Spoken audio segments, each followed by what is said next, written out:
each of our panelists to introduce themselves. I told them they have less than 60 seconds, so really quick introduction, who they are, what they do, and I'm going to ask them to talk about the best transit system they've used in another metropolitan area. So Terry, why don't we start off with you?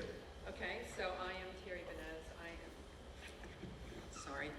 am Terry Benez. I'm the CEO of the Greater Williamsburg Chamber of Commerce.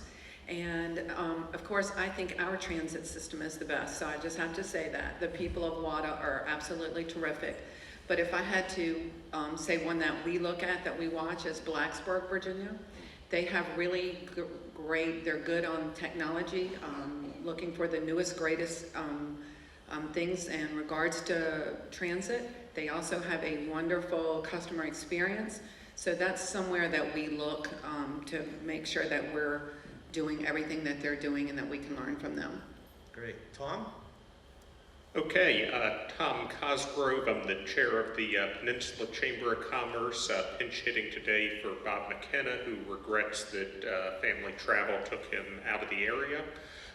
He told me that to keep the Peninsula Chamber brand alive, I had to grow a ridiculous mustache for this event, but we'll keep it a secret between us that I didn't do that.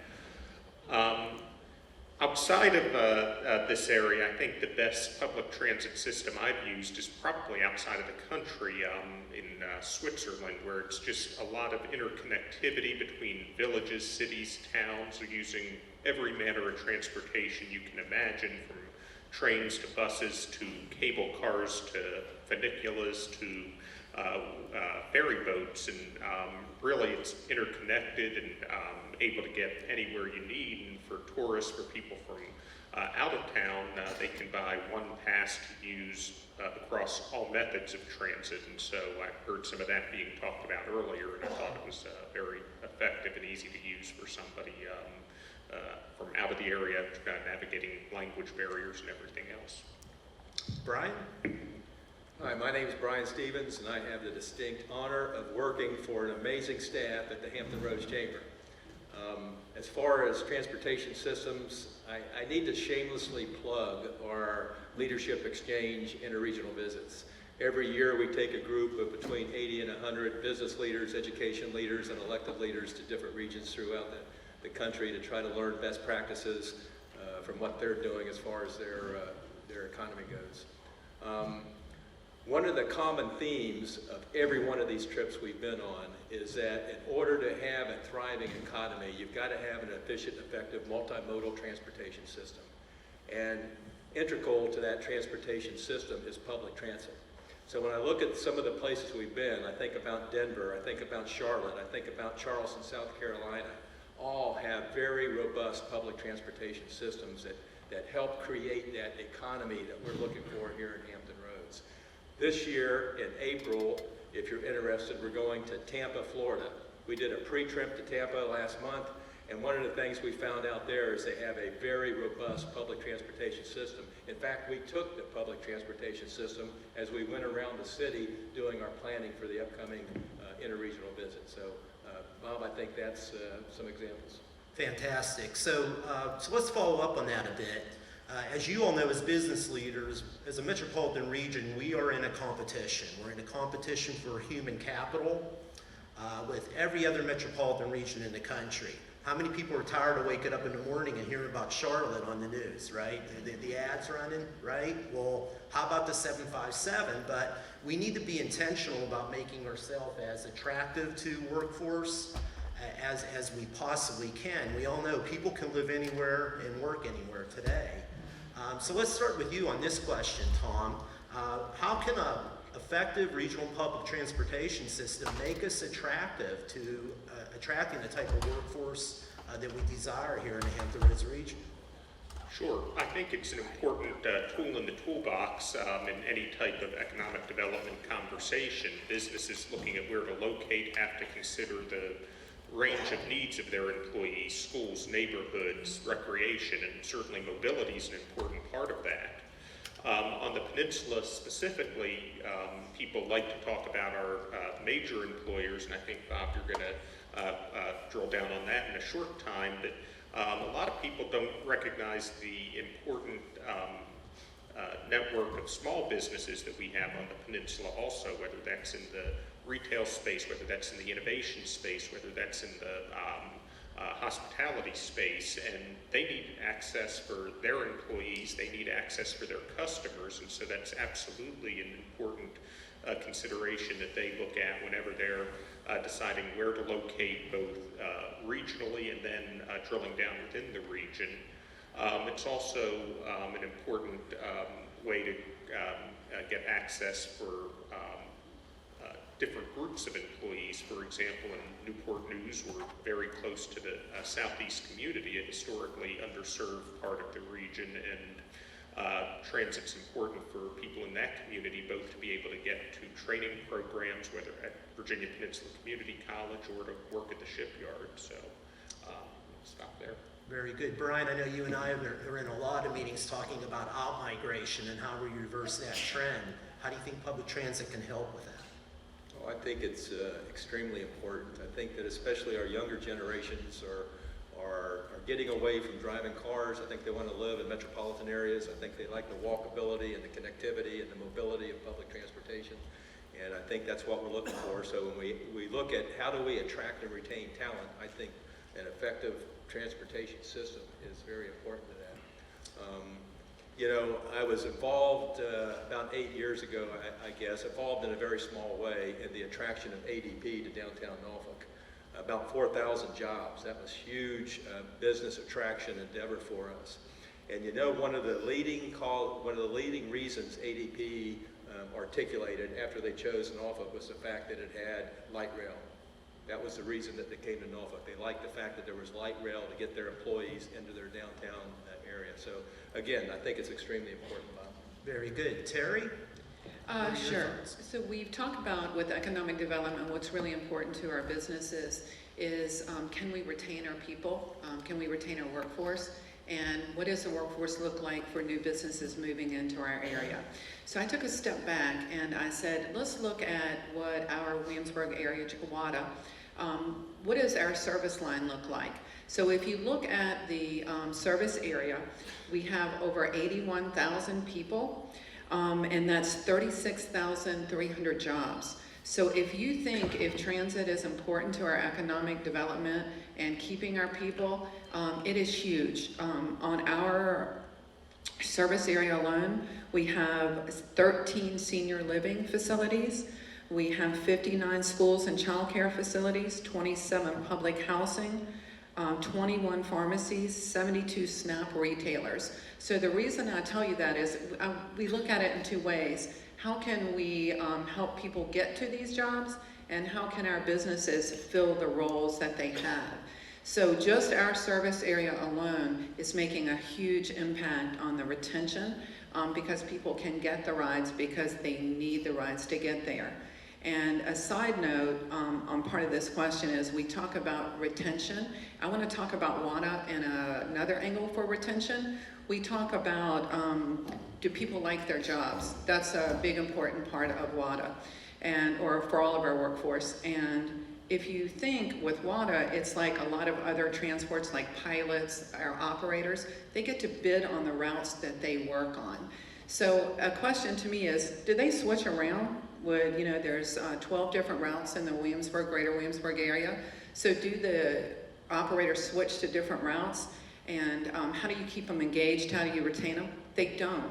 A lot of them go back to their same routes, and I think that's important because of the community they make, the law officers they connect with, the firemen. So all of that is community, and I was really happy to hear that as our operators go back and they take great pride. They know their riders, they know who's the nurse that's going to work, and they look for them. So I think it's really important and makes a huge difference. Fantastic. Thanks, Terry. So let's drill down on some very specifics now. What I'm going to do is I'm going to start from the south side and we'll work up to the peninsula. So Brian, first question I'll throw out to you. Can you talk about how transit can support workforce and businesses, especially for places like our hotels and businesses at the Virginia Beach oceanfront? I know we have some city council members here. Just interested in your thoughts on transit and what you're hearing from the hospitality industry. Yeah, it's a huge issue. Hospitality and tourism industry is I believe, the third largest contributor to our economy here in Hampton Roads. And when you think about what they need as far as transportation, they need really two things. One, they need to get tourists to the destination. In our case, they need to get to the beach, or they need to get to downtown Norfolk, or whatever. The other thing they need to do is they need to get workers who support the hospitality industry to the place of work. Public transportation provides that, especially the latter. We have a lot of workers in the hotel and restaurant industry in Virginia Beach that quite frankly live in Suffolk and Chesapeake. They don't have cars, they only have one way to get to work, and that's through public transportation. So it's only through an efficient, effective, robust, reliable transportation system can we support the tourism industry in Southampton Roads. So Brian, before we move up to the peninsula, let's talk about maybe some other sectors. You know, if you look at the Hampton Roads Chamber on the south side in the areas that we all work with, we have some really large sites that are earmarked for economic development. We have things like the Williams Farm in Chesapeake, which is probably going to be one of the largest mega sites in Virginia. In addition, we have some incredible economic opportunity happening around the Dollar Tree Center, adjacent to Greenbrier. And you go out into Suffolk and you have these large vacant lots of land that you know are going to grow jobs in the future. How do you think public transportation fits into that? It's absolutely key and essential to it for a couple of different reasons. One, it's transportation for employees to get there. And when people are looking for moving a business into a business-ready site, they're looking for talent, number one, and number two, how do they get talent to the workforce or to the work site? So public transportation is a big part of that. You know, and I'm certainly not an expert in transportation, but in preparation for this, I did do some reading, and I came across a term that I found really fascinating. It's called labor pool catchment, and it's a transportation term that means that there's talent in different areas of a region. For instance, if you can envision Chesapeake, if you can envision Suffolk, if you can envision Virginia Beach, and then you look at these mega sites, how do you catch that talent? How do you capture that talent and incentivize them to work into the business-ready site? And I think that's the way you do that, of course, is through public transportation. Fantastic. Well, Tom, let's move up to the peninsula, to you and to Terry. But Tom, my next question is for you. The other week, we had an incredible celebration up at Jefferson Lab, right? We're now going to be home to a high-performance data facility that's going to create significant jobs for our entire region. In addition, Tom, obviously you know our shipbuilding industry incredibly well. How can public transit help those economic activity centers?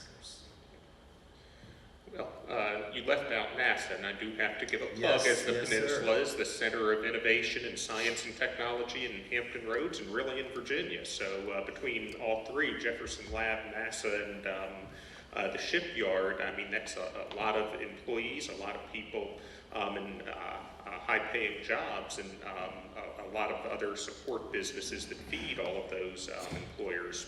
And really, transit just provides a lot of increased access for workers. These are all businesses that operate around the clock. They have shifts overnight, on weekends, and people need to be able to access these sites at all times. Parking and transportation are certainly challenges at all of these sites, given the number of workers and the number of people who have to come on site every day. And so providing that access is a tremendous tool, and one that I know many workers can prefer if they don't have to go on the hunt for parking, if they don't have to worry about some of those challenges. And transit can offer some unique initiatives around to address these challenges. At the shipyard, we use a program called the Go Pass 65, which provides a commuter boarding pass that remains active for an entire year and that can be used on any of the transit offerings. We give out nearly 1,000 of those every year. We also look at how transit can help with other unique situations. For example, Old Dominion brought to us a challenge that some of their interns had, as interns wanted to be able to live on campus during the summer but still work at the shipyard, and not all of them had access to transportation. And so being able to partner with HRT to look at options around ride shares and other initiatives beyond just the normal bus network or light rail that I think all of us are more familiar with in transit provides another tool to be able to use in those situations. Fantastic. So Terry, obviously tourism and hospitality is a large economic driver for the historic Triangle. It seems, when my wife and I go up to Williamsburg or Busch Gardens, visits seem to be increasing and things are looking great in terms of visitation. How do you see public transit strengthening the tourism economy in your section of the region? Great, thanks for the question. We're so happy you're coming up to see us. Absolutely. Come some more. I-64 now, we get right up there. Right? That's great. So again, I'm going to look at it in two different perspectives. So the one is that public transportation brings our workers to our hospitality businesses and our entertainment businesses. It's very, very important. And then the other aspect is we have something really exciting happening in Williamsburg.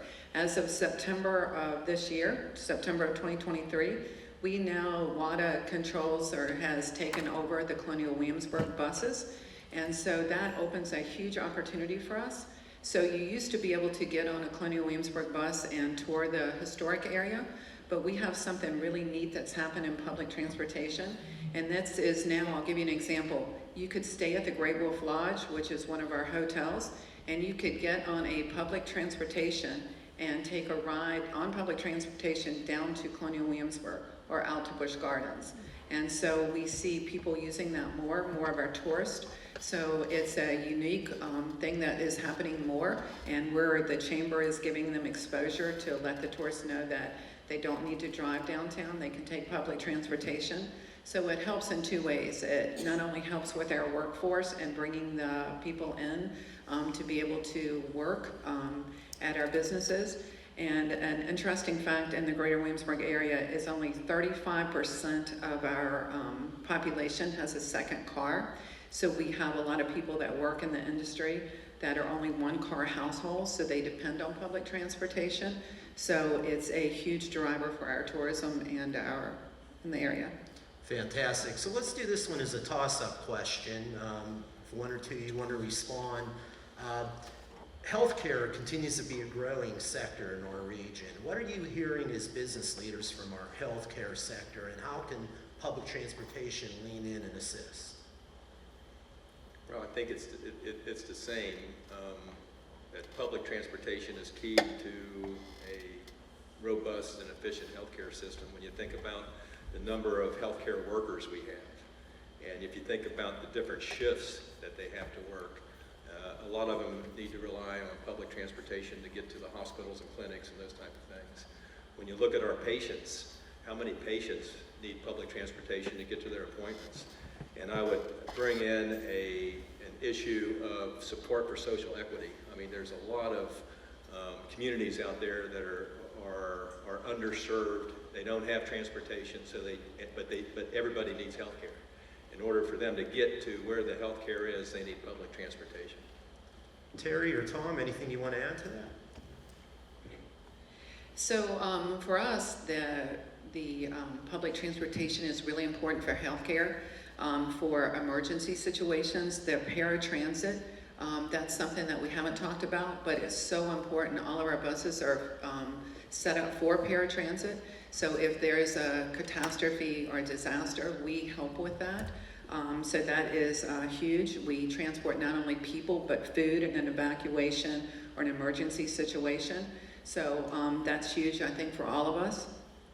And then that works in a partnership. We have to coordinate with many agencies to make that happen, but the transit is one of the main players in that. So I would say with healthcare, and like Brian said, you may not take transportation every day, but you interact or you probably work with somebody that needs public transportation, and that includes a lot of our healthcare workers. Fantastic. Tom, why don't we, I'm going to leave you start with the last question so we can allow some time for our audience members. But Tom, starting with you, our final question is, so as regional business leaders, if you could say 5 years from now what you would like public transportation to look like in Hampton Roads, what would your vision be? I think the one thing I would say is that I think public transit has a stigma attached to it, that it's for people, and I think even in a lot of the answers we've given, it's really targeted at people who come from underserved communities, who come from lower income backgrounds, and it's certainly an important tool for those communities and a necessary one, but I think trying to look at how we break that stigma around class and have a system that people feel connected to, feel welcome in, feel like it's efficient, it's going to meet their needs regardless of whether they're a business leader or they live in a underserved community. I think Matt Scalia acknowledged that a lot of people in this room were probably not consumers of public transit. And how do we change that and create a system that more business leaders would be open to using and would be embracing? Terry, you want to go next? Sure. I would say if you look at WADA, our strategic plan over the next 5 years, is we're really putting 70% of our resources towards ridership. So we want more people to ride. And I would challenge all of you. I could ask the question, who took public transportation here today? I know I did not. But how often have you taken a ride on public transportation? I'll say myself, I have not. Now that I have become more involved with WADA, my board's going to go out and take a ride on WADA so they can become aware of it, so we can all talk about it and make it a norm that people want to use it. And then I'm going to reiterate, I'll close with just saying, we may not rely on public transportation in this room, but we rely on somebody who relies on public transportation, whether that's a nurse at the hospital or that's somebody that interacts with you on a daily basis. So even though we may not rely on it, we rely on somebody who does. And that's a direct quote from a WADA operator, and I really like it. I think it's good, and I think it's impactful for all of us to remember that. Brian? Yeah, Bob, I wish, and I know that our transportation CEOs would agree with this, I wish that there was more resources to apply to this issue. I had the opportunity to speak to a group a month or so ago, and I was talking about Hampton Roads, and quite frankly, Bob, I was bragging about you and Kevin Page and the fact that we've got over $5 billion worth of transportation projects in the ground right now, to include the expansion of the HRBT. During the question and answer period, a young man raised his hand and he said, how much funding is going to your public transportation? And my answer was, too little. And he replied and said, I agree with you. He goes, why don't you guys in charge, like he thought I was in charge of something, why don't you guys in charge take $1 million of that $5 million and give it to HRT? And I thought about you, William. I thought, man, if we could give you $1 billion, man, you would be very happy. But the point is this: everybody in this room can help with this issue, because the funding sources for these three individuals come from local, state, and federal funding. We all know who our elected officials are. There's elected officials in this room. We need to advocate and lobby on their behalf so that they have more funding, so that they can get the job done to provide a public transportation system here in Hampton Roads that is much more robust and supports our business development. So I'm going to try to not to look William's way, because I don't want him to give me the hook. But William, I can't resist this one. We've got leaders from the business community from Williamsburg the whole way down to the ocean front. As you can probably tell by a funny accent, I'm a Pennsylvania boy. And we used to always look forward to summer vacation. We would come to Williamsburg, we'd come to Virginia Beach. I just wonder, in our regional transit advisory panel, William brought this up once, would you ever see an opportunity where tourists come to Williamsburg and maybe spend some time in Williamsburg and never have to get back into their car again?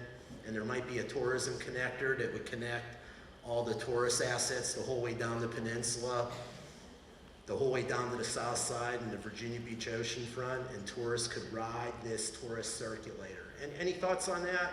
Too big of a dream, or is that a possibility? Oh, I think it's a very realistic dream, especially when you start looking at the cruise ships coming into Norfolk now. I mean, why can't we put them on some public transportation and let them go up to Williamsburg or let them go out to Virginia Beach? People flying into the airport, why can't we put them on transportation and public transportation and send them around the region? They're staying in hotels at the beach in Williamsburg or in Norfolk. Why can't they just hop on public transportation and enjoy all the splendid assets that we have here in this region without ever getting into their car? I think it's not a dream. I think it should be a plan. Excellent. Terry, thoughts? I would agree. I think we're very close to that with the cruise ships coming into Yorktown and into Norfolk.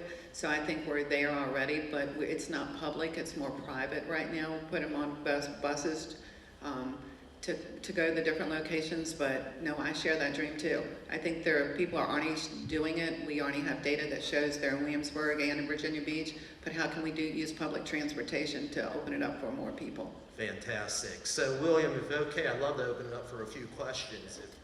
Yes, sir, please. I think we'll probably wait for the microphone, sir, if you don't mind. Bless you. The question, I guess, is to all of you. The neighborhoods that we've spoken about, especially in some cities, they are changing through gentrification, through different ways of development. Some of the underserved areas, and I'll use the example of Newport News, where we have had a tremendous number of changes happen with the public housing. But at the same time, they're putting in new multifamily housing. Of course, they're going to have a different profile. My question is, are we studying, or how are we going to study that to see the merge between the indigenous population that will still remain there for some, and a new population that's coming in, and they will have different needs, and it's a different part of the population? How are we handling that? Are we studying that, or is that something that we're going to sit back and wait?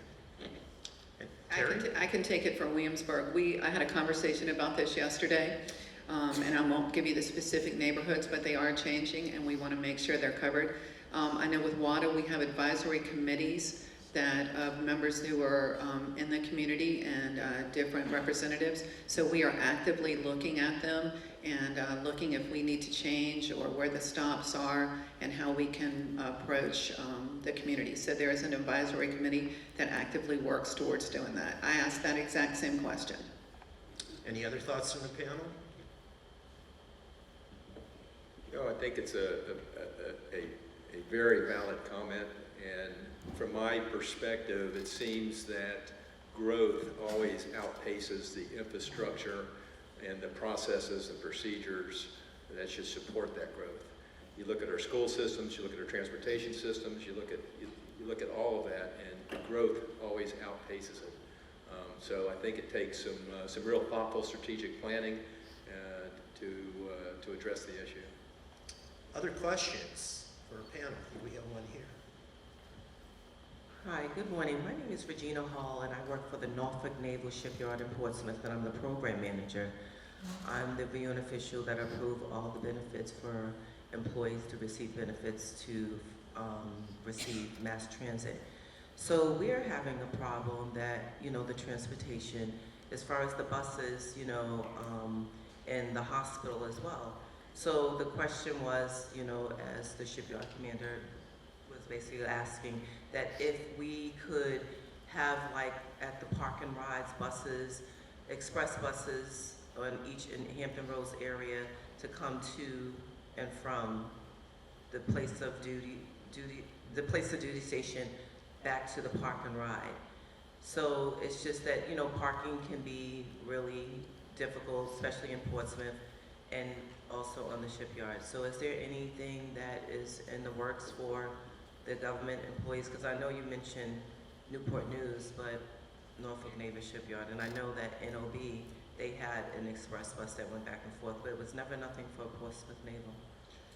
Yeah, from a Newport News standpoint, I know we've had those conversations with HRT, and I think there have been some partnerships that have been worked out in those types of regards, but I think what you're talking about for any major employer is going to be a very positive thing and a benefit and something that their employees would welcome, as opposed to, having to navigate an entire system and be on a bus that, you might have to do transfers, you might have to be on it for hours, being able to have what you're talking about, kind of a park and ride system and a direct route.